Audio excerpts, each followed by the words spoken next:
Hi, everyone. So, we are so thrilled to officially welcome the glamorous, talented, gorgeous Barbara Rush to our event. Oh, Danny. Well, it's lovely to be here. And I know that you're all here to really hear about Bob, right? Well, we're going to start with him, but we want to hear about you. Well, why don't we start with him? So, He's more okay, interesting. let's see if your thing is working. Now I feel like you're Lena Lamont because every time you turn your head, since I don't know, maybe you should hold this. Oh, dear. Anyway, I wanted. Oh, and this was Barbara recently celebrated her 90th birthday, if you can believe it. And everyone got these amazing snow globes with Barbara's face in there. So we'll put that here as a sign. So This was my daughter's idea, and with it came a note that said, well, she finally made it. they already booked the same restaurant for 10 years from now Yes, for your 100th. Yes, So. I'm determined to get to 100. Anyway, before we go, we're going to hopscotch through your entire career. We'll be here for hours, but no, just kidding. And we're going to have a Q&A afterwards for you to ask questions and sign things if you want. But did want to start. I loved seeing you at the festival with your dear friend Bob Osborne on the red carpet where you both belonged. And one thing we've talked about Bob so often, but I never did you meet him through Carol Cook or from his your Hollywood days when he was here? Well, do you all know who? I hope this is working. Did you all did you know who Carol Cook is? Yes. Well, she was under contract to Lucille Ball, and so was Robert Osborne, and so and I knew her. I worked with her a lot, and so that's how I met Bob. And we had a group. I was telling Danny, he didn't know this. Underneath the Hollywood sign, there is a reservoir. It's kind of like a big lake, and a whole bunch of us used to gather up there every Sunday morning and walk around the reservoir right under the Hollywood sign. And so that group, and Bob Osborne and Tom Troop, Carol's husband, and Carol actually didn't walk very much with us. And we're going to have someone manhandle you for a second. Okay. So tell about the reservoir. We were talking about the reservoir, walking around the reservoir. So for many years, really a long time, we did that. And then Bob got this opportunity to go to New York, and he wrote still for the Hollywood Reporter a little bit then. Oh, here is the love. This lady is the love of my life. This is Betsy Hailey, Elizabeth Forsythe Hailey. And This is not my crowd. Oh, sure you did it. May I sit back You here? may. Yes, I'll we whisper saved in it your for her. ear. Betsy Hailey wrote a wonderful book called A Woman of Independent Means, which we turned into a one-woman show, which I did for 5 years in stages everywhere. So this is Betsy, who I just really, really love a lot. No. I was just trying to find it. But did you know Bob when he was acting here, or that it came later? No. Carol and Tom knew him when he was acting. Because they were the Desilu players. They were the Desilu players, exactly. They came afterwards. But I was doing a lot of shows, and I did one with Tom Troop, for instance, in Chicago, and Bob came to see us and so forth. And we just kept being good friends. You know, oddly enough, I think the walk around the reservoir was the thing that kept us all together. Every morning. We did it, no, on Sunday mornings, and but that kept us all together. But we were all very close, and Carol made us laugh a lot, and we just had a wonderful time.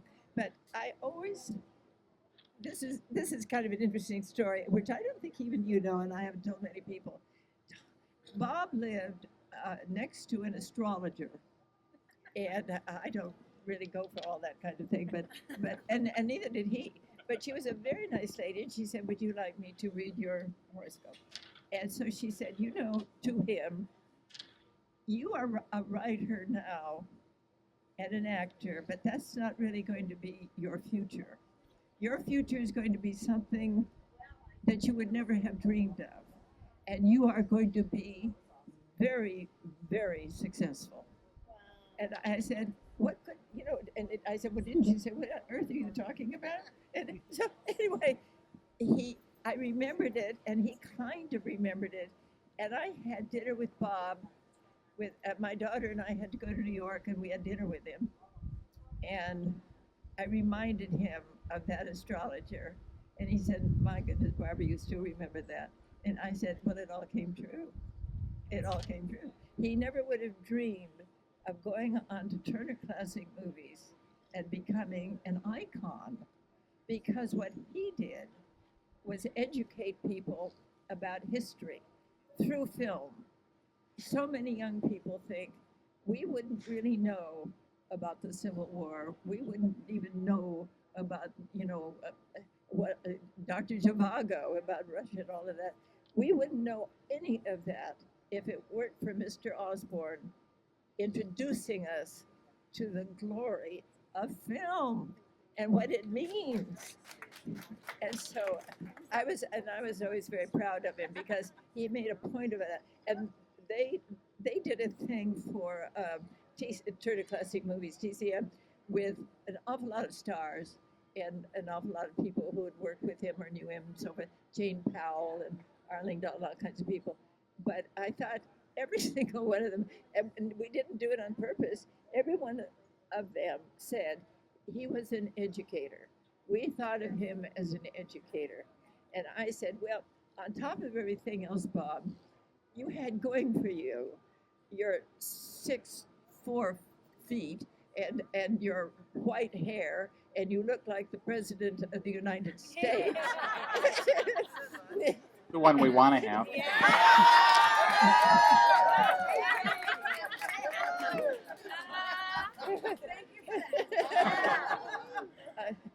Well, I won't even go into that, or I'll start. I'll start really crying, because I'm so unhappy about that. I mean, it's so horrible. It really is. I don't want to get it. Well, speaking of the glories of film, let's look at the glories of Barbara Rush's film career. Let's go back to... I like talking about Bob more than I do about me. Too bad, I've got a million photos we're going to look at. And now, I know you were working at the Pasadena Playhouse with not necessarily the intention of becoming a movie star, but you were kind of scouted there? No, I won a scholarship to the Pasadena Playhouse. There was, you auditioned for it, and finally they got me on. And the head of the Pasadena Playhouse was a man named, what was it? Your microphone. Here, you can hold that. Hello. Danny, just make sure to tip your microphone so straight on. Okay. I think we can make a movie about this group and me. You can always make a movie about anything. But in any event, Tom Brown Henry, that was his name, and he was the head of the school. I went to the Pasadena Playhouse with a class of me and about 10 men who were from the GI Bill, and they all came to the Pasadena Playhouse. And there were you were the only woman. I was the only woman in that class, and so I got to do all these scenes and so forth with my boys, as I call them. And so he called Milton Lewis, who was a talent scout from Paramount, over to see me, and then he took me to Paramount, and I made a screen test, and so I got under contract to Paramount. But my problem was then, when you're very young and you really don't know which way to go, and you don't have, somebody wise to tell you, I wanted to go to New York and be on Broadway. I mean, I really wanted to be a Broadway actress, and because I love the stage. And since then, of course, I've done many stage shows, but at that time, I really wanted to go to New York. And so, no, they started putting me in films. And, well, I can't even remember what they called it, but they had this group of young actors at Paramount, and they called them like the Golden Group or something. Well, here they are, because I went to the Academy Library this week and found there were like 1 million pictures of you with this group of people, and I have to say, you were the cream that rose from that, because I didn't recognize any of their names. But there were these great pictures, and then they posed you all over the lot. And of course, when they did this one, only the women had to wear their bathing suits; the men did not. But do you recognize any of those people on the stairs? Oh my dear! I tell you, I'll tell you one thing. The one thing I didn't want to do was this kind of thing. And I really fought them about that. Yeah. They said, oh, no, you have to do that. But you know who kind of did a little, you know, she did a lot of work. Nancy Olson, Ah. and you know, from Sunset Boulevard. But she was with that. Well, the entire Paramount, you did a ton of pose pictures for Paramount, and they were either the sultry Barbara Rush or the cheesecake ones, which were less, and I can just imagine you fighting that. We'll get to some of those later. But then your first movie, and I only realized this a few years ago, and I was so delighted / surprised, was the movie version of The Goldbergs, which Oh, I love that at movie. that time was called Molly. I've seen it. I love it. Molly. Barbara is the, it's about the Goldbergs. The tagline is, what has the Bronx got that Brooklyn hasn't got? Molly. They later changed the name back to the Goldbergs. Get back to the Goldbergs. But Barbara was the shiksa girlfriend, much to the horror of the Goldbergs, of their cousin or their uncle or something, and you were wonderful. I love this picture. It looks like it's like this very serious drama. But you know, I really liked her a lot. Oh, Gertrude Berg. Well, She it was a pioneer, wasn't she? It was one of my first films, and I didn't know anybody very well, and she was so sweet to me. The one thing that I have learned about Hollywood is that all the films I have been in, and I can say this truly, everybody in the cast was so kind. Oh. Particularly, and the bigger they are, the James Masons and the Paul Newmans and the, you know, all the people like Monty Clift and so on, they were all so nice. And they wanted to help young people. And, you know, they were always, Joan Crawford, they say so many bad things about Joan Crawford. She was so nice to me. But yeah, you told me the other day about how she kind of took you under her wing at She Universal. did. She did. She said, Barbara, you come into my bungalow. And she said, and she was doing a movie. And she said, I want to show you a few things about, you know, these pictures and how to edit them and how to, you know, do them. And about the camera, the key light, you know, the inky dink. And she was trying to teach me. And she kept inviting me over. And so it got to a thing where I always sent her a thank you note after we'd gone to dinner there. And then she sent me a thank you note for the thank you note. And I said, Joan, we've got to stop this. I hope you have those. Do you still have all your Joan Crawford correspondence? But it was so funny because Joan would call my house. My mother was we were talking about she was Norwegian, and she's passed away, but she was Norwegian. So I have quite a bit of Norwegian in me, and so Joan called, and my mother picked up the phone, and she said yes, and I see that she almost dropped the phone, and she said, "It's Joan." And I said, Mom, let me have the phone. And she said, and I saw my mother turning pale and kind of leaning against the counter. And I said, Mom, you've got to get used to this. And you know, Jack Benny lived not far from us, one block up. And he had a habit of coming down. My husband was a very famous publicist, and he handled Jack Benny. Anyway, and he came down to the house, and he would enter in the back door where my mother was. And my mother would always go, oh, now what do I do? What do I do with Jack Benny? It was so funny. I tell you, my mother just suffered from my career.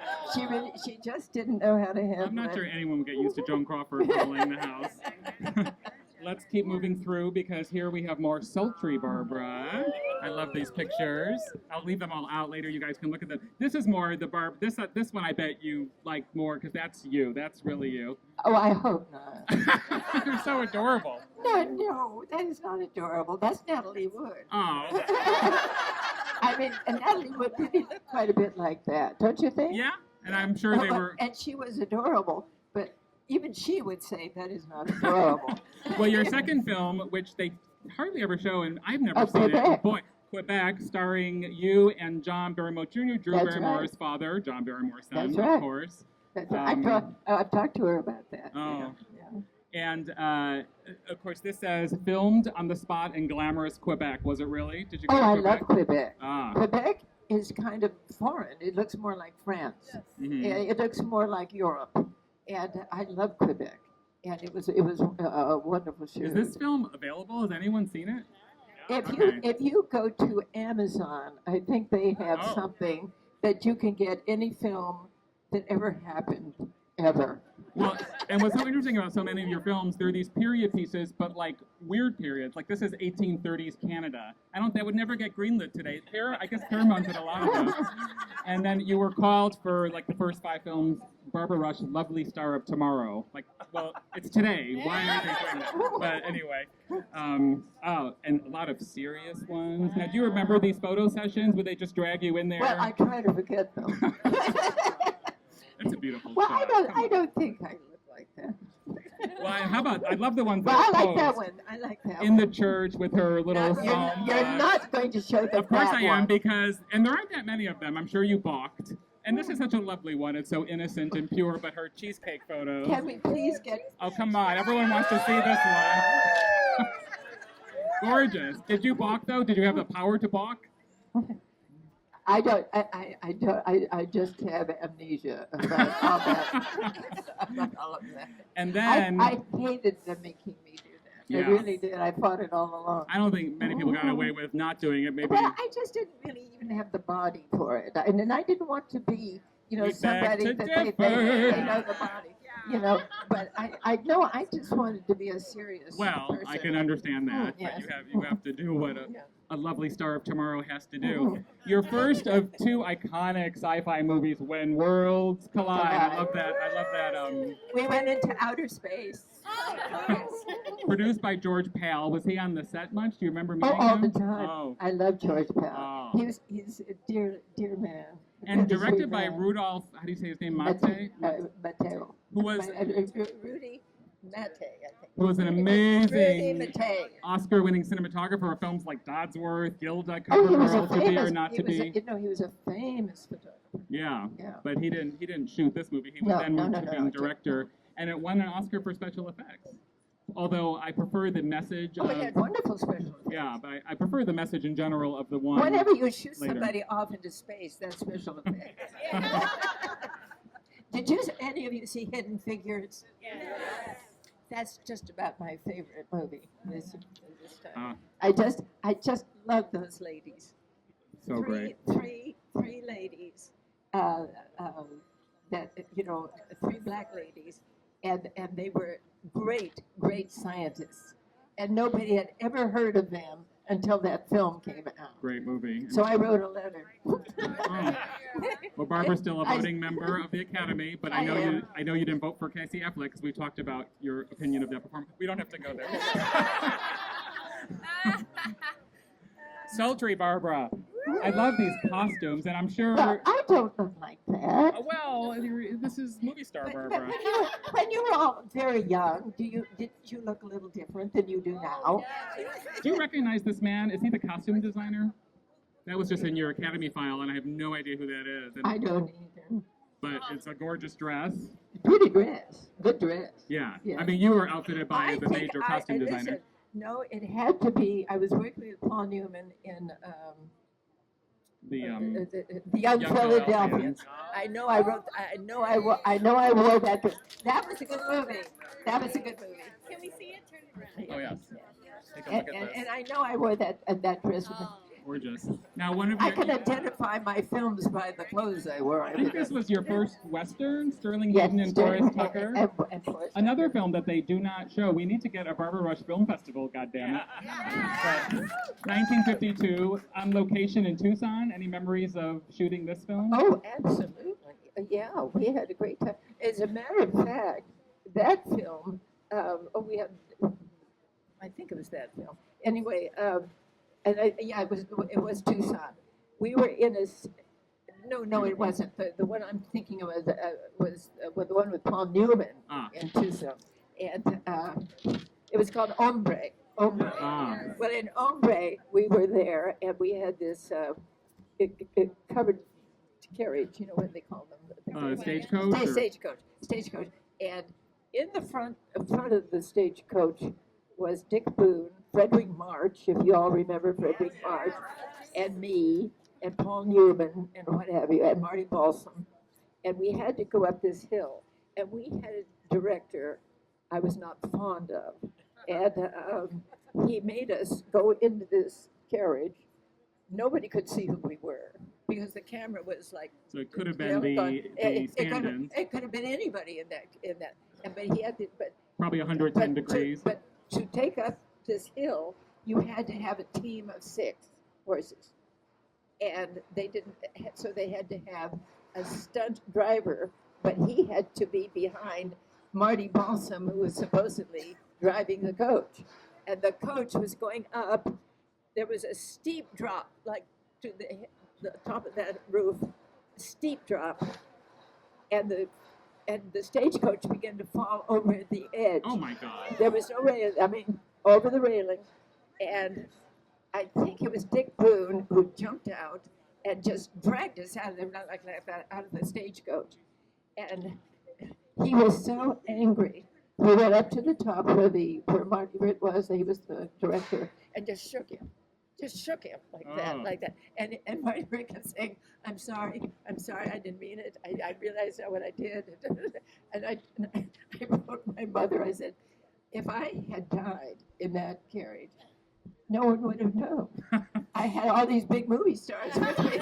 Frederick March. And I said, that wouldn't have been and somebody else. And I said, And young star of tomorrow. I would never have been remembered at all God.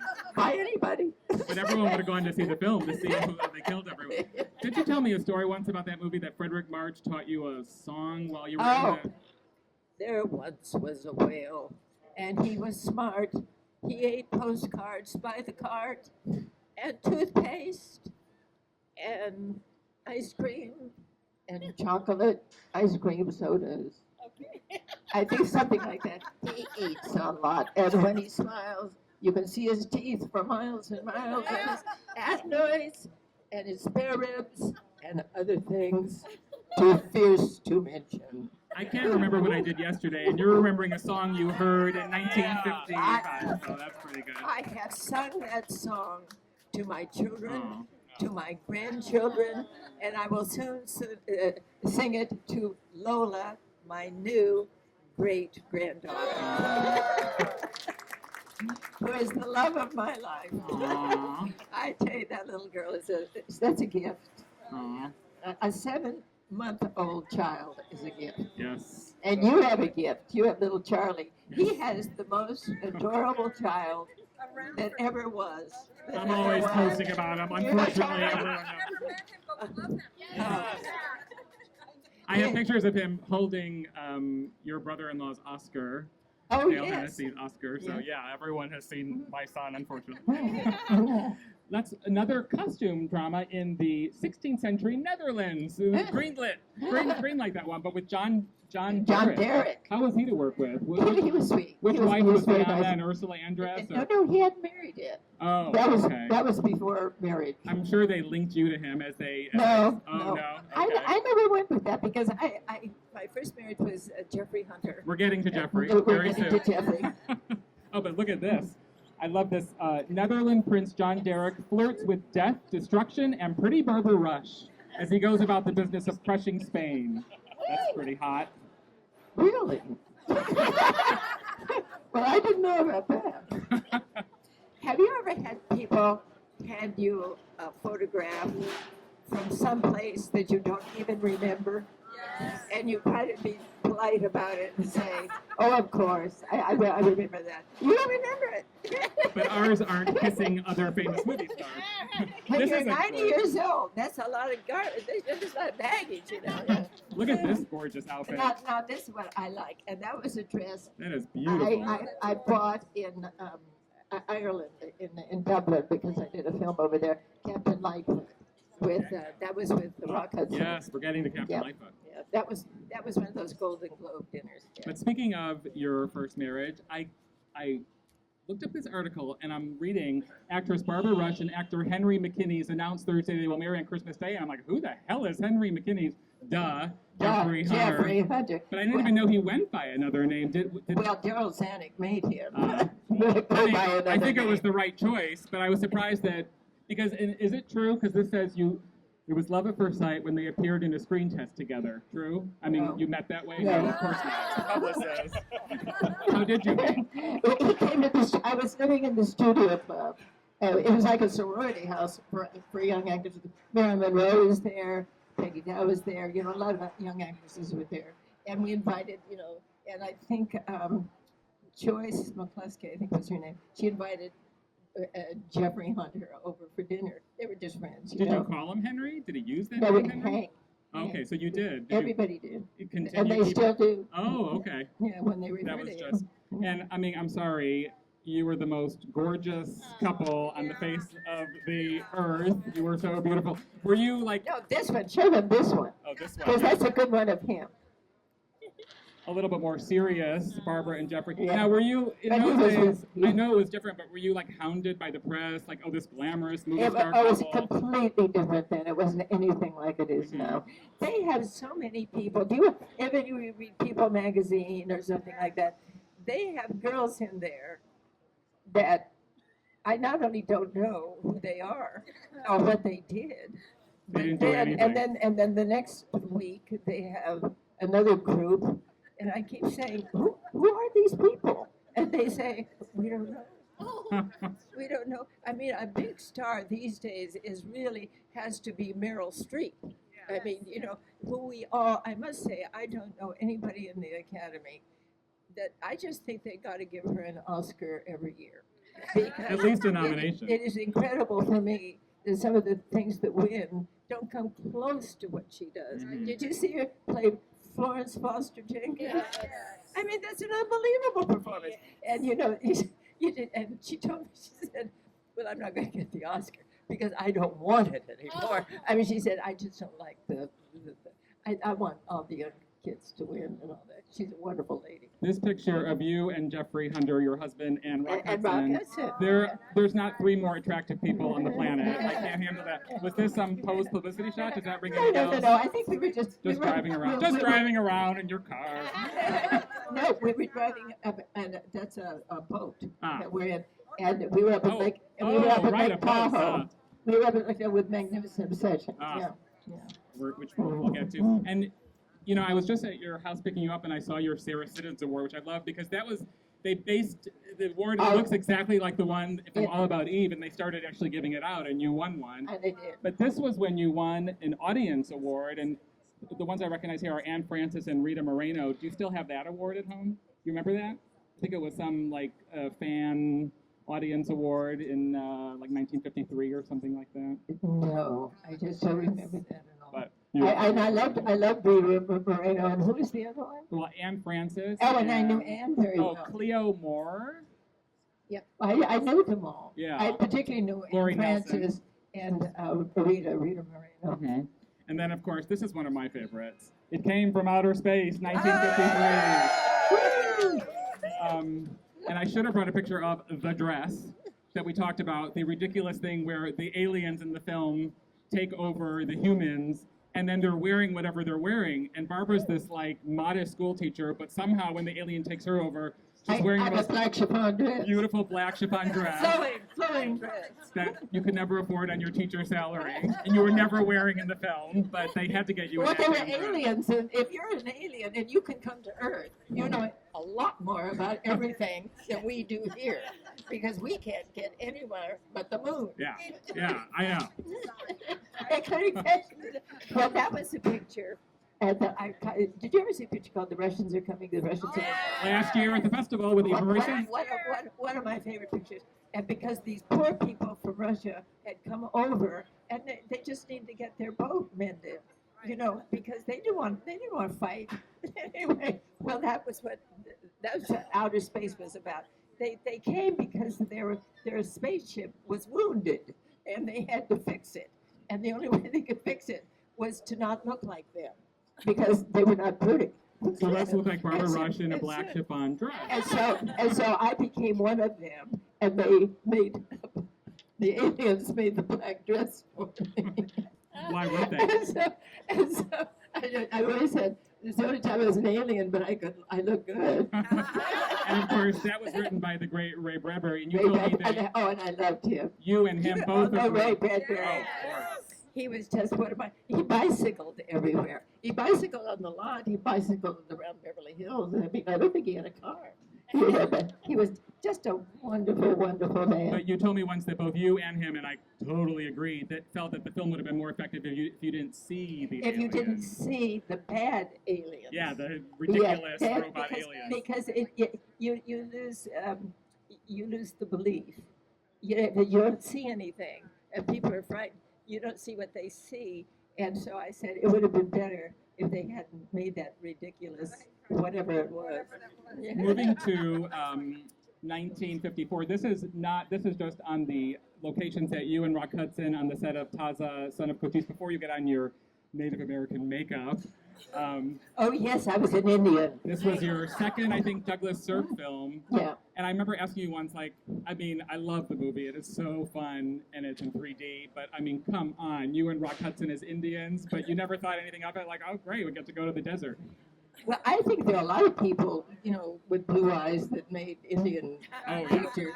I mean, that was not the problem. But Rock Hudson was, I just loved it. He was such a funny man. And they kind of kept quiet about his being gay and all, but he was just a lovely man. I just liked him so much, and we had so many laughs together. But he called me Una. That was my name in Taza. We were Taza and Una, and he called me Una dos tres. he always referred to me and say, this is Rock. Is this Una dos tres?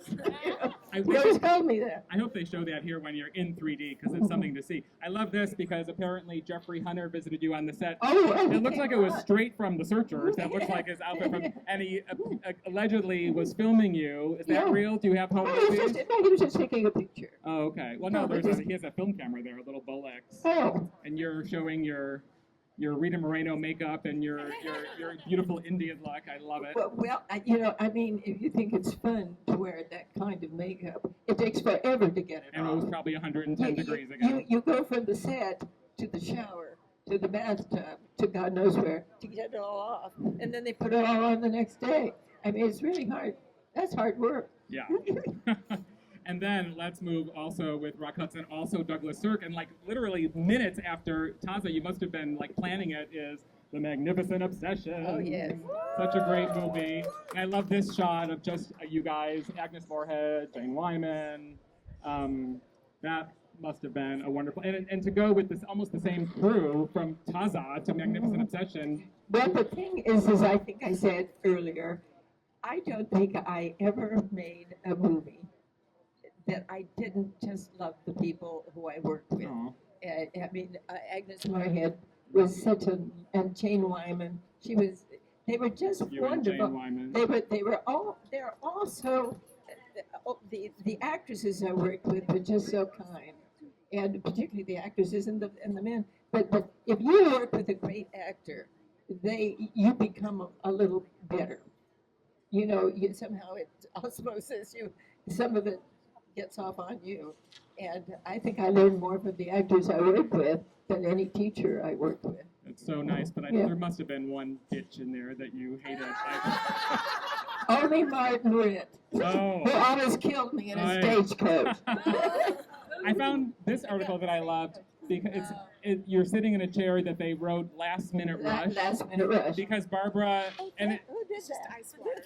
oh, good. I never thought of that. It's so complimentary and kind of vaguely insulting in the same way because it says Barbara Rush is the girl Hollywood producers call on for last-minute castings after other actresses have been considered.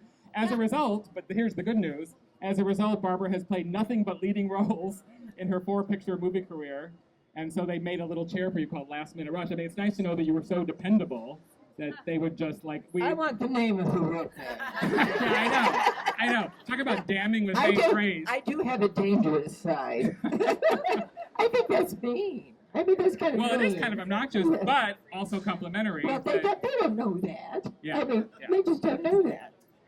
That same year, I don't know if this was a benefit or something, but it's you, Susan Cabot, and Mamie Van Doren with Rock Hudson performing something. No. We were all under contract to Universal, and we put on a show. Yeah.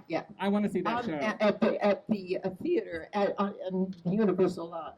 Okay. Yeah. And poor Susan Cabot. I read. Do you know about her horrible? Who? Susan Cabot. Remember her? That's her. I remember her what?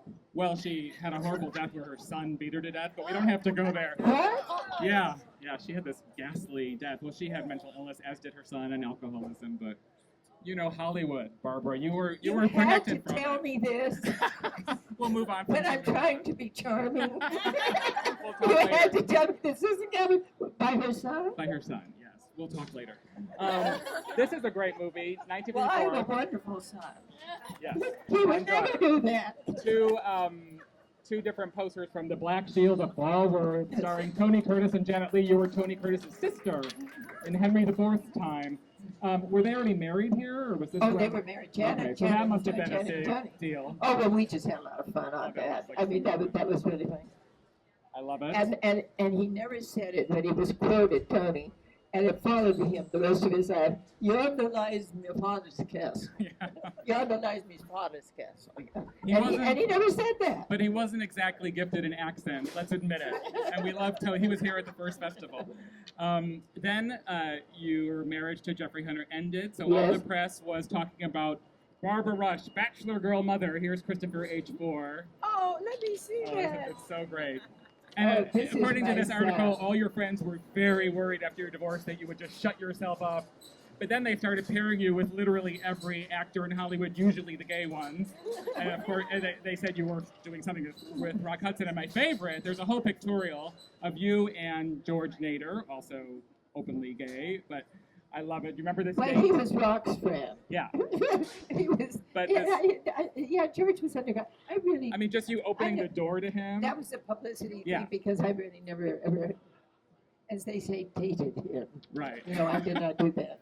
Although you were such an attractive couple, I must say. I love how you're looking at this album, Love and Bloom.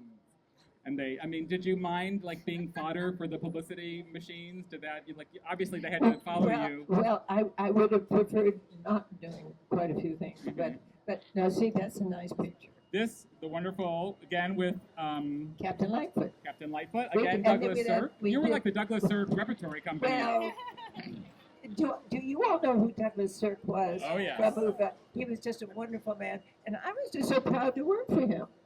You know, because I knew his resume. And obviously I he thought- loved you because he kept casting you over and over and over again. But he was very fatherly, you know, like John Huston. He was very fatherly kind In of this one, director. you're Irish rebels in 1815. I mean, did Well, they of even course we were. did they even try with the Irish accents or no? Oh no, no. I think now again, Meryl Streep, who you all know that I admire very much, she's the first one to come along.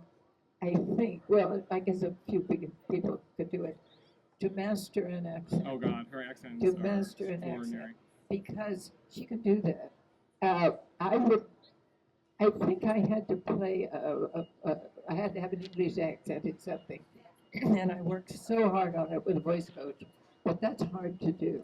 That's really hard. But it to seems do. like in many of these films, they didn't even whatever. They- Who cares? Well, Meryl and Who wants to hear Rock Hudson and, with an and, Irish accent? and Robert Redford in the beautiful one over in Africa, out of Africa. out of Africa. She had the accent, and he had none at all. Right.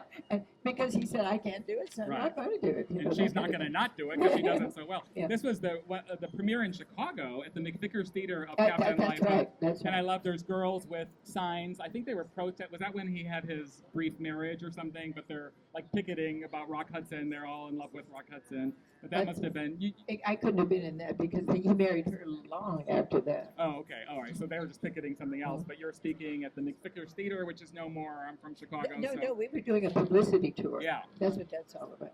And did you go to most of your premieres? Did you have big premieres like across, When I was invited, I mean, across you know, the street at Grauman's Chinese? all of my pictures didn't have premieres. Ah. But if there was a premiere. And perhaps they one that might not invited have, me because I to. never heard about it, but are you guys familiar with Kiss of Fire with Jack Palance?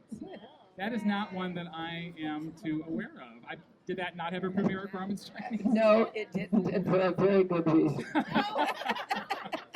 I don't think I would have gone to that one.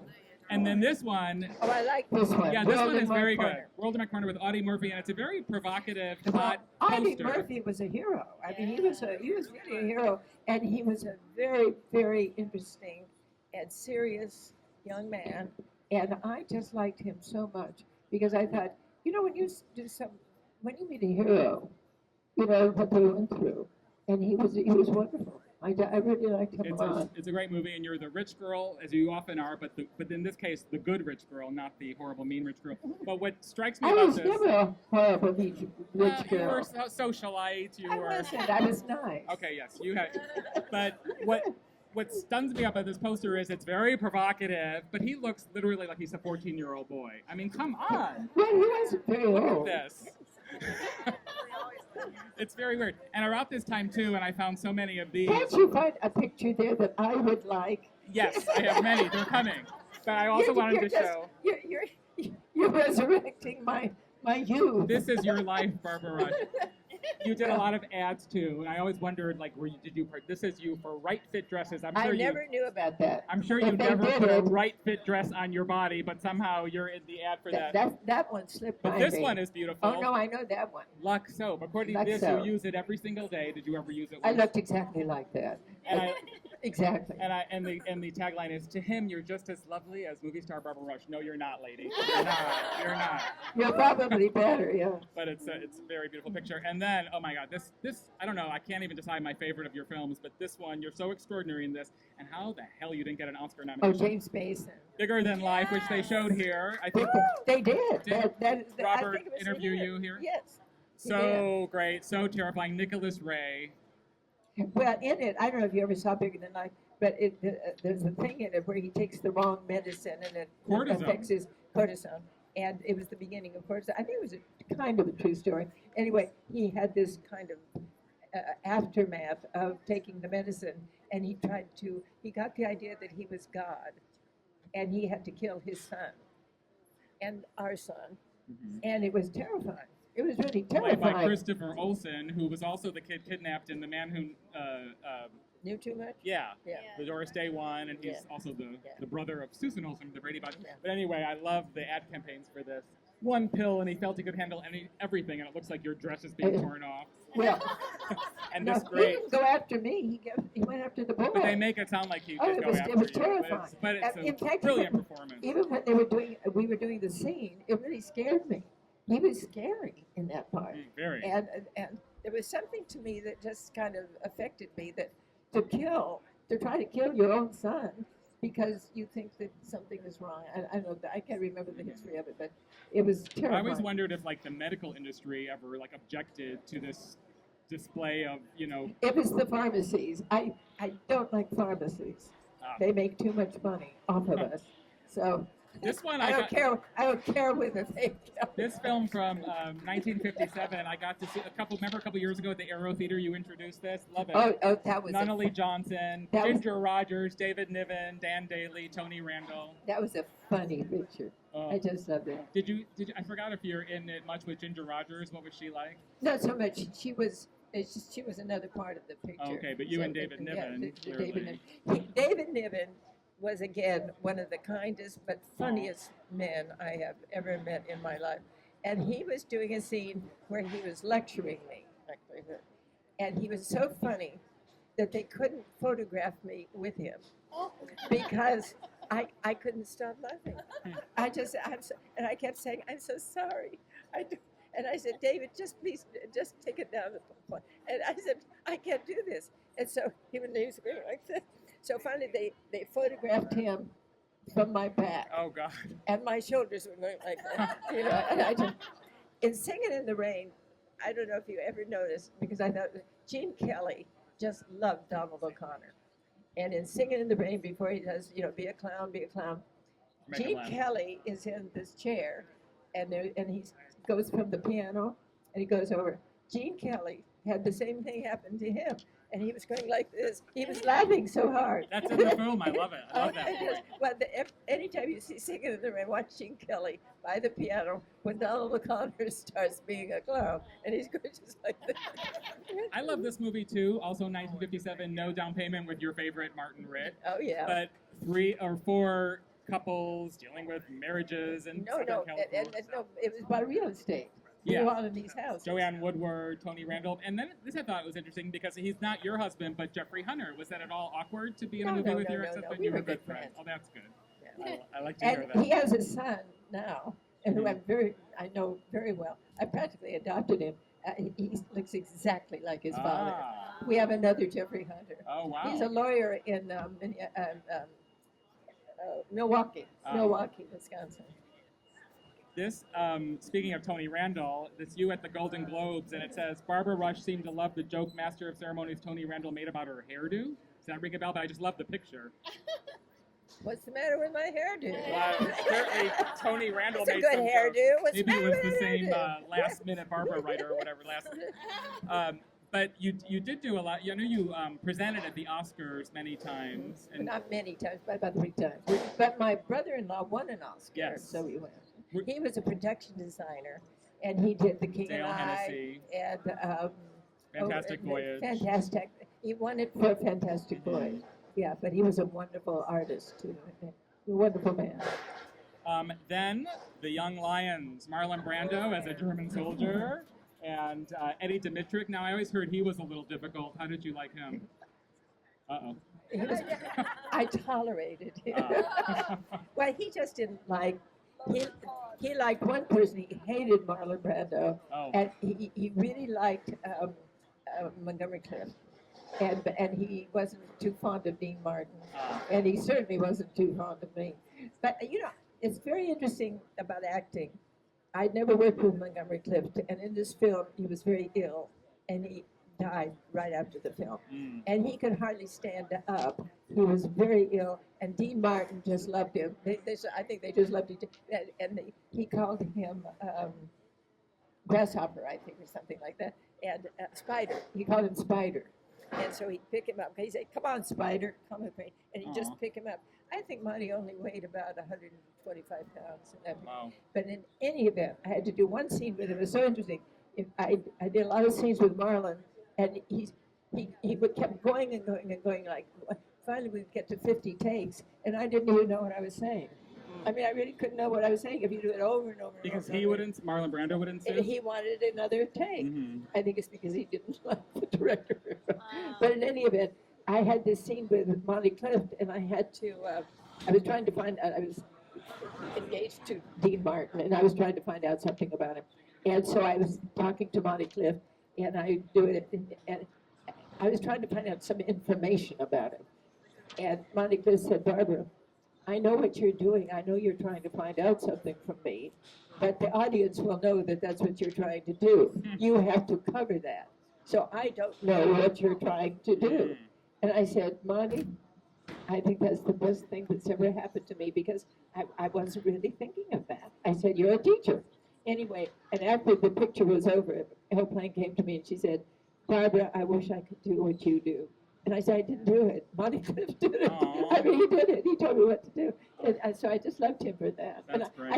I think I sent him a present afterwards, but he died about 2 weeks later. And of course, I don't think you ever worked with Elizabeth Taylor, but you knew her quite well because your husband He represented had loved her so well. Yeah. So. And I liked Elizabeth very much. She was dedicated to helping. And I remember she always said, "Barbara, I've always been famous. I just don't know what it's like not to be famous. So once in a while, I like to be normal." But I liked her very much. Good. Now the film, classic film that you're so well known for, The Young Philadelphians, Paul Newman. Wasn't that a lovely picture? So good. The reason I always say the pictures that make it have a good story. They have a really good story. That had a good story about this young man who didn't even realize that he was he was not even adopted, but he didn't know who his father was, and his climb to success. And I was a very rich girl. Socialite. Jack Dickinson. But we had a misunderstanding, but we finally came back together. But it was a lovely thing, and even Joanne loved it. Joanne Woodward, she just loved it. And I think it's such a deep film, but some of the ad campaigns for these movies, I know it's a different department. Who and why and what the hell am I? He fumed. And when the answers didn't come, there was always one place he could go, and they show some tawdry you know, that's Oh, interesting. I had to write a note to the studio head about that. Here I was starring with Paul in this picture, and there's one little tiny scene with this girl. I don't think she even had anything to say. Is that Diane Brewster? Is that who that is? 'Cause she I gets- can't remember her name, but because she was kind of blonde and Marilyn Monroe-ish and so forth, she was in all the ads. Ridiculous. And I wasn't. And so I had to just say, something about Yeah, that. come on. Although, and I saw this still from it, which I wanted to ask you about working with Billie Burke, who, my God, she was Oh. not a young woman in that film, and she's so wonderful. Well, Billie Burke is just the cutest thing. She was. I kept asking her about Flo Ziegfeld. Oh. She was married to Flo Ziegfeld, and so I just kept cornering her and saying, "Tell me about Flo Ziegfeld and the Ziegfeld Follies and the Ziegfeld Girls and so on." And she loved to talk about things. She was very funny in the film. Yeah. Yeah. Now, one of the most magnificent performances you ever gave was on, you did so much television that we're not really covering, but you guys, if you haven't seen it, run to while you're in town, to the Museum of Broadcasting. What Makes Sammy Run? Oh, that was a. Oh my wonderful God, show. that was so good. That was That the was best that's version. live television. Wow. That's the one chance television you do. Larry You know. Blyden, and written by Bud Schulberg, and I wanted to read this, what he wrote about you. He said that Barbara Rush for the part of Kit was his choice. You've heard the expression, he's an actor's actor, or he's a comedian's comic. Well, Barbara is an author's actress. She's very bright, very quick at getting the author's meaning of a character. He just said you got it instantly, and you're so great in this movie. Oh, thank you. So, Oh, you should screen that here. I'm glad I came today. Isn't that? I'm going out with a wonderful feeling. I'm going to take you all to lunch. Now, this one from 1960, Karen told me about. I haven't seen it. Daniel Petrie, The Bramblebush with Richard Burton. It's about euthanasia. Is that a big subplot of it? Do you remember working on this It wasn't film? about euthanasia. It wasn't? No. I thought I read. What's it about? Well, I love it. It looks very serious. he's come back to this town Mm-hmm. to meet kind of with his family, and she's married to that lovely actor. He was with Judy Garland in that thing in St. Louis. Tom Gray? Tom Gray. Ah. Yeah. And I'm married to Tom Gray. Oh. Who is very ill. That's right. We were Who's talking very about ill, and he's having a real problem with his family. And it's just kind of a family kind of thing. And she's suffering because her husband is dying, that kind of thing. How was But- Richard Burton to work with? Oh, Richard Burton. I tell you, there are some people, like Tony Rambo is like that. Richard Burton can't talk except, well, of course he's passed away, so now he can't really talk. But he couldn't talk in regular English. He would just quoted Shakespeare. Oh. He just knew Shakespeare well enough that he could converse in it. Wow. And I said, don't you ever talk just in a normal way with somebody? He said, well, no, Shakespeare said it all. And I said, well, it's unusual, So, and also, he loved girls. Forget girls. He loved female. He loved anything female. And it was the script or whatever it was. He just loved it. So, but he was very, very funny about this Shakespeare. By the way, I have to tell you a little joke that I just love so much. I tell everyone aside. Spielberg and John Williams, who I know very well, the composer, who I just love. He's just a humble, lovely, gentle soul. And he was talking to, and I don't know how they filmed this, but he and Spielberg were talking, and he was saying to Spielberg, I can't do the next film because I'm just not good enough. It's just not my kind of picture. I'm just not good enough. You have to find somebody good enough. And Spielberg said, but they're dead. I thought that was the funniest answer in the world. There's no Beethoven anymore to go to. I thought that was so funny. They're all dead. Strangers When We Meet. Did you have scenes with Kim Novak in that? I have No, to see that. not really. She comes to a party that Kirk Douglas and I are She having. was so moving here with Robert Osborne a couple times. Oh yeah, he loved her. Bob loved Kim Novak. And she had, I did not realize until I saw that interview the sadness. I mean, she had a lot of sadness in her life. Oh yeah, she was so moving. Here, Yeah. let's move to Frank Sinatra, who you made many films with, and boy, do I love "Come Blow Your Horn." Oh yeah. The three, he's choosing between you, Jill St. John, and Phyllis McGuire, and he needs to choose you, and he does. Bud Yorkin, based on the Broadway play. Yeah. And I think you. Oh, and let's just go right because we're gonna wind up and go do a little Q&A. But Robin and the Seven Hoods and those amazing costumes. Yeah, we had a good time. And you said that Frank used to let you keep the costumes from the movies From the with movies. him. Wow, that's pretty cool. Because look at some of these. Well, some of the costumes was just beautiful. I got to keep that one. Oh, you still have it? I think I do. Oh. I think I kept them all. And Somewhere in but just mothballs. tell the story because this was the film you were going to have They've your got to big see the next musical one. number. Oh, that was. In Robin and Seven, you rehearsed it. Well, you know, you just accept it as it comes along. You just have to go with what happens. But I was doing a song with him that Sammy Kahn and Jimmy Van Heusen wrote called "I Like to Lead When I Dance." So we did the choreography and we had a dance and so forth, and this whole thing about I like to lead when I dance, because I was playing kind of a bossy girl. Anyway, so and I was kind of excited about it, because I think it was Grace Kelly, I think it was, who was working with Bing Crosby in a picture, and I to give to you and you give to me High too. Society. High Society. And she can't really sing, but she got a residual for all of that. So I thought, I'm going to get a residual for this. I'm going to make a lot of money off of this song. So it came in. And so I drove to the set, and I was so excited. And my choreographer came out. She said, Barbara, we're not filming today. We're not going to do it today. And I said, what are you talking about? She said, well, Mr. Sinatra has left the set. And I said, oh, why? She said, I really don't know, but he's left, and we're not filming today. And I said, what has happened? My goodness. And anyway, I went in. His son had been kidnapped. You remember when Frank Sinatra's son was kidnapped? Well, that's when he left the set and never came back. So we had to piece the picture together, really. And I think the JFK assassination happened during that too, did that not? Yeah, at the beginning of it. Yeah. At the beginning. We were burying the godfather, Edward G. Robinson, supposedly. So we were in the cemetery. And Howard Koch, the producer, came drove on the set, and he said, the president has just been shot. And at that time, we didn't know that he'd been killed. We just said he'd been shot. And again, everybody just went crazy, particularly Frank, because so close to him. he was very close to him, to the president. And so, now, why do you think that will happen to Trump? Well, we won't go there. But speaking of presidents, here's you at Chasen's with Ronald Reagan and Frank Sinatra. It was after the premiere of Ace in the Hole. I love that picture. You're just also gorgeous, and I will never say that about Donald Trump.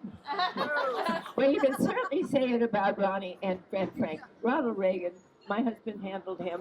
My husband was a very well-known publicist, and he handled, I think, Ronald Reagan's whole career until he became president. But he still had to go to Washington all the time.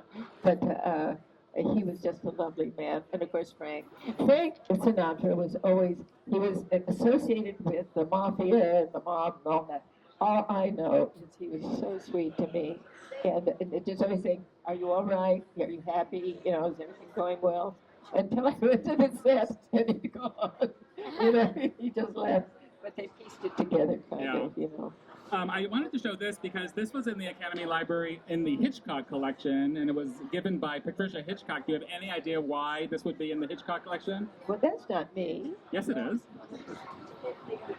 It's in your file, but it says from the maybe you went to some Hitchcock event or something. I don't know. I found that was interesting. I don't think that's me. Oh, it's you. Oh, of course it's you. Look at her smile. No. Teresa and I say it's you. What? I think it's you. Well, I just wondered if you knew why. I really don't think it's me. Natalie, is that you? Well, maybe they put it in the wrong file, which would be interesting. I'll go tell them. Yeah, and I know we're talking about movies, but I can't not mention Nora Clavicle. Oh! Batman. Feminist villain who set the women's movement back about 45 years. You know, I get more fan mail. I guess they show it over and over and over and over again. It's on YouTube. You can watch it. That's Nora Clavicle. Oh my Absolutely. God! With her two With- blonde. oh, do you buxom- have the two? I don't have those. I have these but two beautiful blonde, gorgeous girls. Silver lame dresses. Always yeah. on my side. They were my aides, I guess, and they were so cute. I love playing Nora Clavicle. Oh God, she was that. You have to watch that on YouTube. If you haven't seen it. Now, speaking of crazy stuff, I wanted to ask about Can't Stop the Music. What a crazy thing! June Havoc, The Village People. This is a time machine. How did you end up in this movie? I don't know. I can't remember why Alan Carr produced it, and for some reason, and he called me and he said, "Would you like to do this?" And I said, "Well, why not?" And, Midnight screening next year. Come on. And who played my son in it? Can you hardly wait? Oh yes. Bruce Jenner. Yep. And he still, to this day, calls me mom. Aww. Every time I bump into him, because I said, "Aren't you a Kardashian now?" I think he kind of is, isn't Well, he? you're using the wrong pronoun, so you're already behind. And then I just wanted to end with this wonderful thing of your dear Carol Cook from Summer Lovers. Did you do that just to get a trip to the Greek islands? I think we did. I think we actually did. Because, I'll go anywhere if it's paid for by somebody else. No, we know. I knew Randall Kleiser, and Carol was so funny. Randall Kleiser, the director, he insisted on Who being did Grease called. too, didn't he? What? Didn't he do Grease too? Yes, he did Grease. Yeah. Yeah. But he wanted to be he thought he was awfully young to be a director, I guess. Anyway, he wanted to be called Randall Kleiser. And so Carol said, "I'll call Woodall Allen and tell him that you want to be called Randall instead of Randy." Oh. Anyway, she was Good funny. luck with that. She was funny with him. But this is when we were in Greece. Oh, that's another thing. Carol is one of the funniest ladies, and it's hard for me to work with her because she makes me laugh so hard. But in any event, we had to get on Greece. Carol is ample. And she had to get on this little mule, and I had to get on another little mule to go up a hill. And so she somehow managed to get on the mule, and she said to the director, he said something to her, she said, "Oh, my ass." And so she said, and she went down to the doctor and she said, "I'm sorry, darling." To the little mule. He kept it in the picture. Oh. Yeah. And But I she's thought every that bit was as funny to funny. this day. Do we have any questions from the crowd? Thank you, Barbara.